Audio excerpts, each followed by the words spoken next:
what's going on, y'all? T-Bob here. And Jake as well. And you're about to watch a little OTB LSU. We're going to give you all the latest, greatest between LSU football, baseball, women's basketball, softball, and everything in between. Bottom line, if you want to talk Tigers, keep it locked, subscribe, like it. 100 years in Death Valley, fully on display Saturday night. It is spooky season, and once again, for Ole Miss in October in Death Valley, it is the place where their dreams come to die. And look, we're going to get into all of the game top to bottom today. Film review complete. So much good to highlight on this. And that's really what I want to start. I want to start with highlighting LSU. We can get into making fun of Ole Miss, and I have plenty of excellent tiers that I have farmed from the Ole Miss message boards. In fact, if you want to, if you want to help out and increase even more of those, you can always just send a screenshot on Twitter, and we'll get to those a bit later. But where I want to start is celebrating this LSU Tiger team, the growth that has been shown, and just some of the individual performances that you saw on that stage Saturday night, because we talked about it going into the game. That stage, that setting, that team at night, that was your chance at getting a shred of immortality, of showing up when it mattered most, a game that people talk about for years. And sure enough, whether it's Whit Weeks, Zy Alexander, Braden Swinson, the incredible fourth down cojones of that entire offensive pass protection of the O-line, the throws by Nuss, the routes, the catches, all of it. So many heroic moments to highlight about this LSU Ole Miss game. And how about our guy, Lon, from LSUodyssey.com? Because I was trying to think of kind of the theme of this game, how I felt about this team, and I saw an excerpt from Lon's article, and I think he nailed it. He said there is something ugly about this team, and in that ugliness lies the most beautiful of footballing intangibles, some of which LSU's been missing for a few years: grit, intensity, hunger, togetherness, and an iron will that could traverse all manner of hellish adversity in the pursuit of victory. Or more succinctly put, this team has that dog in him. And you love to see it. And every single ounce of mental and physical toughness, Jake, was on display Saturday night in Death Valley. You had me at grit. I know. I agree. Lon killed it. Yeah, you had me there. I love that you just gave out three names, and you're exactly right. It's probably the three I would have given you as well, and they all play defense. Yep. All three of the first names that you gave play defense, and it was a total team performance, because even in the pregame, like leading into it, I'm like, hey, look, defense, you got to hold your own. You know the offense, right? Veteran unit. They're going to make some plays. Well, that wasn't really the case in the game for a long period of the game. Some of your better offensive players that have never really had a hiccup, well, they had a lot of them, right? And they were struggling a little bit, certainly to their standard. Mm-hmm. And it was the defense. It was the defensive personnel. It was the defensive calls. It was the aggression that kept you in that game. Like, there's so many stats that we'll throw out here today about who Jackson Dart was and then who he was in this game on Saturday night. Yep. There's so many stats that we'll give you about the Ole Miss rushing attack, that what it was and then what it was on Saturday night. So no question about it. We'll talk about the offense, and they played when they had to play in the biggest moments. But that defense went out there. That was one of the most inspired performances from one side of the ball, honestly, and I don't want to be a prisoner of the moment, but I think that I've ever seen. Well, I think it especially feels that way because we haven't seen it in years. When's the last time that you really felt like an LSU defense going against an offense that was better than them was the reason that you won the game? And it feels like, and I'm not talking about the defense coming up with a big stop at the end that you had to have. I'm talking about 60 minutes and then some being the consistent reason that you win the game. And Jake, for me, it all goes back to the beginning of the game. Because you took the ball thinking you had an advantage on that side of the ball. And we can get into all that, right? But Brian Kelly's obviously made up his mind in that regard. Yeah. So it just is what it is. But you take the ball thinking you have an advantage side of the ball. I cannot tell you how proud I am of this LSU defense for holding the line for these first few possessions. LSU went 3 and out, interception. Ole Miss got 0 points. Despite having all the momentum, a great offense, and 2 red zone opportunities, they came up with 0 points in those first 3. Then you go punt, turnover on downs on the 4th and 2 when you get blown up. So 3 and out, interception, punt, turnover on downs, and that's finally when the defense gave up a big play. And it wasn't like they gave up a big drive.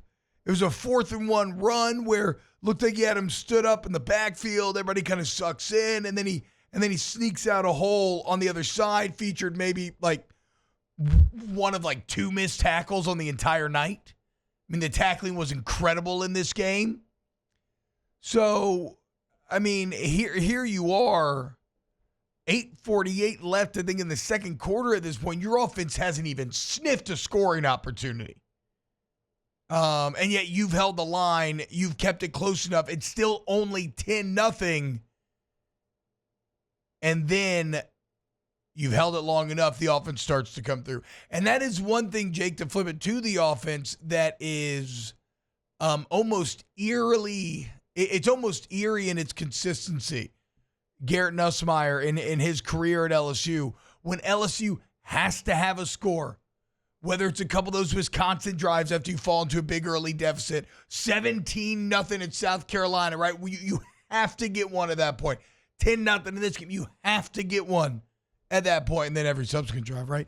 Their ability to come up with the points, even on a day where they've been starting slow, is absolutely wild. But I cannot say enough about that defense holding the line when there was not a lot of complimentary football early on in that game.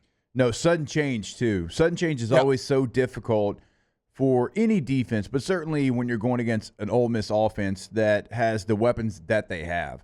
And to be able to handle the sudden change like they did, either you force a missed field goal, you either stop them on 4th down, or even if they convert the field goal, you'll take that a lot of times. There was a couple times where you're okay, look, you'll take that if you're LSU's defense, where they only gave up 3 and not 7 because it kept you in the game. And again, so many different big plays, and there's so many players to highlight, and even players that early in the game were struggling on defense. Ashton Stamps, well, he comes back and he makes a couple of plays in the game. I thought it was a nice adjustment. They're all right, well, Zay Alexander, you're now going to be on Trey Harris. Nobody else is going to be on him. Yeah. It is going to be you and you alone, because right now he's having a lot of success on other guys.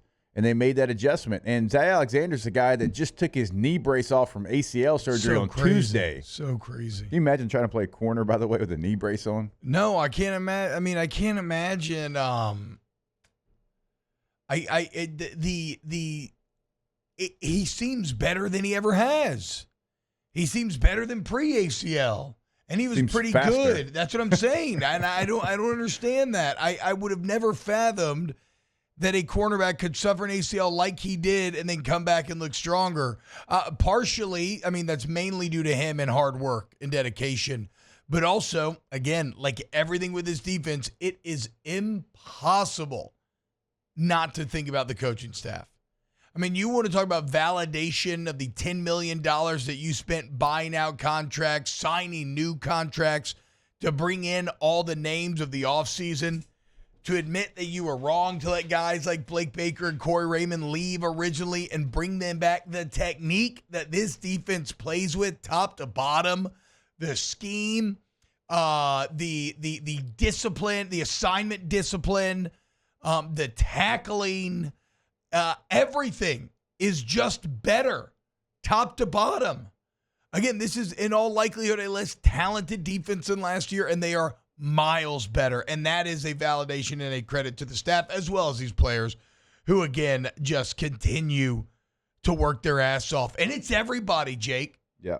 I mean, they have some really and the front seven you mentioned did an unreal job of starting that Ole Miss run. Like we said all week, that is the key to making the Ole Miss offense sputter, get them off schedule, put them in long throwing situations, let your pass rush take over. It's literally exactly what happened.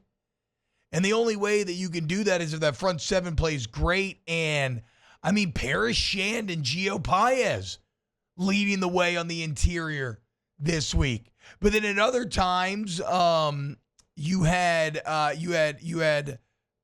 Relaford showed up. You had Gabe Relaford and Ahmad Bro on the field at the same times. At the edges one time, you had Dominic McKinley and Deshaun Womack in at the same time. Shone Washington gave you some great snaps here. Javier Suggs. I mean, it was everybody, young, old, and really creative mixtures of personnel groupings. And then obviously, you set up Greg Penn and Whit Weeks to continue to do what they've been doing, which is just give you excellent downhill linebacker play. Greg Penn, maybe not as much of a playmaker, but as Brian Kelly said in the postgame, the glue of the defense, the green dot guy, getting everybody lined up. We talk about assignment discipline, everybody being in the right position. A lot of that goes to Greg Penn. And then in Weeks, you just have a guy who has such natural instincts that when the D-line is eating blocks for him, and not letting guys to the second level and doing the dirty work that the D-line's supposed to do, that's when you really start to see the potential of Weeks shine. You know that you're playing really well when in overtime you make an incredible sideline tackle on a running back where you close up the space and the opposing coach daps you up. Like Lane Kiffin did to Whit Weeks. Almost like he couldn't help himself. Yep. Like Whit was everywhere. And you're right about the instincts. That's why he's able to play so fast. Now, he's athletic, and he needs to get credit for that. But he goes up a notch because he reads it so fast. And so he's full speed immediately as soon as he sees run his way. So, I mean, an incredible performance. And we'll get into, like, throughout the show probably how Whit Weeks play. But I also want to give a shout-out to somebody that he's got a lot of criticism throughout his LSU I think I know where you're going, and that's actually where I was going to go career right now as well. And it's Major Burns. Absolutely. 1,000%. That's the next name that I wanted to get into. I thought in coverage, I thought Major Burns, even on a touchdown that he gave up, there is literally nothing else he could have done to be in a better position. And it was a hell of a play by the leading receiver in the country. And, and it's a leading receiver. It's Jackson Dart knowing, okay, he's in position with his back's me. I'm just going to, I'm a veteran quarterback. I'm going to trust my guy to take a shot. And he was rewarded for that trust. But, yeah, that was not a play where you're not too upset. That's a tip of the cap play. Yeah. It's not. That's less about what you did and more about what they did. But, I mean, sure tackling from Burns all night long. Yep. Big-time sack force fumble that I'm still surprised they didn't review and see if it – I guess there wasn't a clear recovery, but damn sure looked like you had the ball. The big-time quarterback hit at the end of the third quarter. Him and Greg Penn combining for a huge sack at the end of the third. Like, you really started to hit Dart by the end of the third quarter. You were getting home seemingly every time, and Major Burns at that star position flying around was a big reason why. I loved all the different pressures that they were bringing with the star. I thought they really did a nice job of when they dialed up a pressure from the second level, and also like deciding when to play coverage. Like it truly was like it was a master class of how to stop a very good Ole Miss offense. God, what a game! What a game! And Coach Miles nailed it. Where opponents' dreams come to die. Wow, Jake. What incredible takes. I mean, those guys, they're just the best. I think so. And if you think so, again, hit the like button, subscribe, ring the bell so you get notifications when we post every single day here on OTB LSU.